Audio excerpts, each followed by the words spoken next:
लगता है कि आम आदमी पार्टी के मेंबर्स को अगर कहीं से रिलीफ मिलेगी तो वो सुप्रीम कोर्ट से ही मिलेगी, जहां उनके top leader such as Delhi CM Arvind Kejriwal, Manish Sisodia, Satyendra Jain और संजय सिंह ने बेल की मांग करते हुए लोअर कोर्ट से लेकर हाई कोर्ट और यहां तक कि सुप्रीम कोर्ट का रुख किया है, तो सिर्फ टॉप कोर्ट ने ही इनके लीडर्स को राहत दी है। बीते दिनों संजय सिंह के बाद जेल से निकलते हुए मनीष सिसोदिया दिखे थे, वे भी 17 महीने की जेल कैद के बाद, और जिन्हें रिहा और किसी ने नहीं बल्कि सुप्रीम कोर्ट में जस्टिस BR गवई और KV विश्वनाथन की बेंच ने किया था। ऐसे देखा जाए तो दिल्ली सीएम अरविंद केजरीवाल को भी सुप्रीम कोर्ट में जस्टिस संजीव खन्ना और दीपांकर दत्ता की बेंच ने 2 बार इंटरिम बेल दी है। जहां पहले इंटरिम बेल पे वे लोकसभा इलेक्शंस के दौरान निकल पाए थे, वहीं उन्हें दूसरी bail in the ED case मिली थी। पर अनफॉर्चुनेटली उस वक्त दिल्ली सीएम केजरीवाल CBI द्वारा अरेस्ट हो चुके थे, इसलिए वे इस बेल ऑर्डर का फायदा नहीं उठा पाए। पर वक्त नहीं लगा था जब सीनियर एडवोकेट सिंघवी ने उनकी ओर से मौजूद होते हुए CBI के अरेस्ट को चैलेंज किया था और इस केस में बेल की मांग की थी। हालांकि दिल्ली हाईकोर्ट में जस्टिस नीना बंसल के इन दोनों प्ली को रिजेक्ट करने के बाद अब अरविंद केजरीवाल एक बार फिर से सुप्रीम कोर्ट का रुख कर रहे हैं और उन्हें रिप्रेजेंट करते हुए सीनियर एडवोकेट अभिषेक मनु सिंघवी ने CJI DY चंद्रचूड़ से क्या कहा है और CJI चंद्रचूड़ ने क्या ऑर्डर पास किया है, आगे देखते हैं। पर ये समझना जरूरी है कि इन्वेस्टिगेटिंग एजेंसीज दिल्ली सीएम के पीछे हाथ धोकर पड़ गई है, और ये अभी बीते दिनों दिल्ली हाईकोर्ट में भी देखने को मिला था,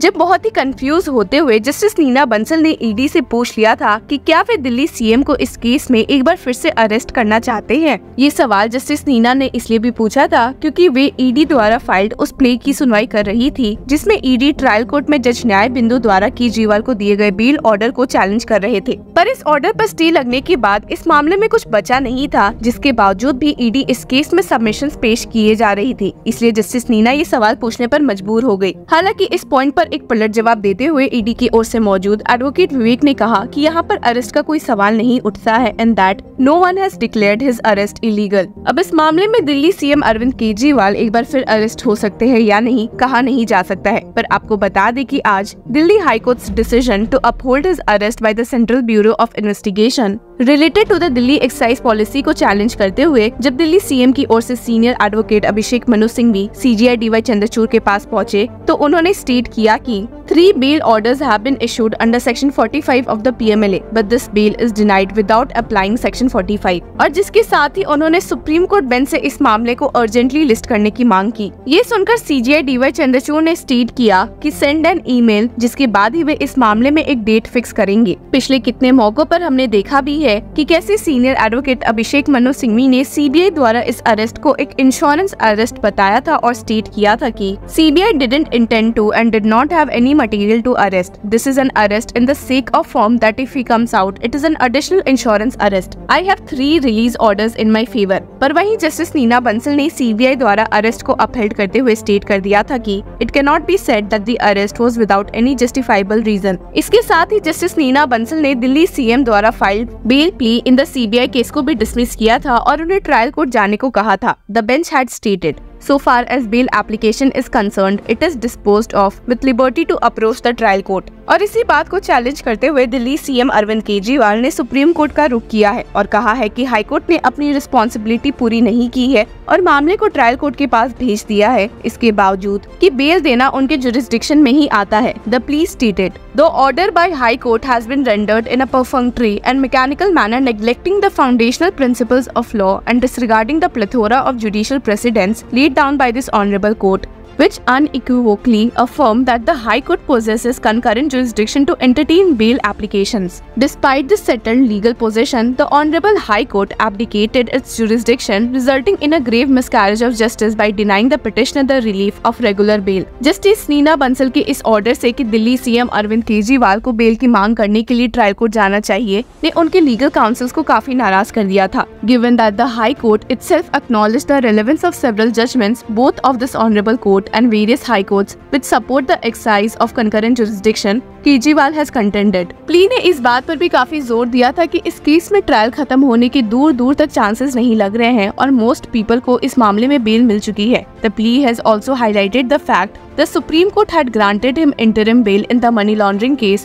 where conditions for grant of bail are more stringent. और जिसके साथ ही plea में stated था कि the petitioner on the same allegations have already been granted interim bail by this honorable court, and he also have been granted regular bail by the learned special judge in PMLA matter where the conditions of bail are more stringent. Therefore, in the present case, CBI case, petitioner ought to be released forthwith. Interesting बात तो ये भी है कि Delhi excise policy scam में trial जल्दी नहीं शुरू होने की बात farmer deputy CM Manish Sisodia के केस में भी जस्टिस BR गवई और KV विश्वनाथन द्वारा उठाई गई थी, जिन्होंने स्टेट किया था कि it is high time that courts should recognise that bail is the rule and jail an exception. In this case, 493 witnesses were named. There is not the remotest possibility that trial will conclude in the future. Supreme Court bench इस point पर काफी shock थी कि almost 18 महीने से मनीष सिसोदिया को jail की सलाखों के पीछे कैसे रखा गया था, और इस मामले में justice Gavai stated incarceration of 18 months, trial not having been even commenced, appellant has been deprived of right to speedy trial. Trial court and high court ought to have given due weightage to this. जिसके बाद ही उन्होंने इस case में मनीष सिसोदिया को bell देते हुए relief दे दी थी. इस मामले में आम आदमी पार्टी लीडर संजय सिंह ने क्या कहा है, एक नजर डाल लेते हैं.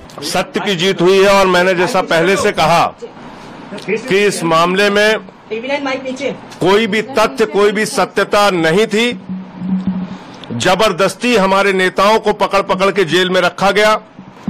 मनीष सिसोदिया जी को 17 महीने तक जेल में रखा गया. क्या भारत के प्रधानमंत्री उनके जीवन के इन 17 महीनों का हिसाब देंगे? क्या भारतीय जनता पार्टी उनके इन जीवन के 17 महीनों का हिसाब देगी, जो शायद दिल्ली के स्कूलों को बनाने में काम आता, बच्चों को अच्छी शिक्षा देने में काम आता? जिंदगी के वो 17 महीने आपने जेल में डालकर बर्बाद किए मनीष सिसोदिया के. माननीय सर्वोच्च न्यायालय का हृदय से आभार है, सर झुका के नमन है कि लंबे इंतजार के बाद न्याय मिला. एक फैसला आम आदमी पार्टी के पक्ष में, मनीष सिसोदिया जी के पक्ष में, और एक एक कार्यकर्ता इस फैसले से उत्साहित है. एक एक देशवासी, दिल्ली का नागरिक इस फैसले से खुश है, और सब ये मानते थे कि हमारे नेताओं के साथ जोर जबरदस्ती और ज्यादती हुई है.